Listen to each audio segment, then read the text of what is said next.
Protokol, Zafer Kalkınma Ajansı tarafından düzenlenen hatıra alanı fidan dikme etkinliğine hepiniz hoş geldiniz.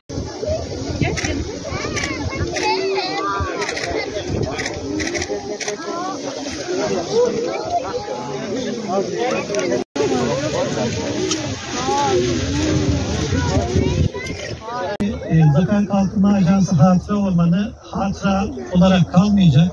Geleceğin nefes, geleceğin mirası olacak. Kalkınma Ajansı olarak bizim birçok projeye desteklerimiz oldu ama bu en anlamlarından bir tanesi olacak.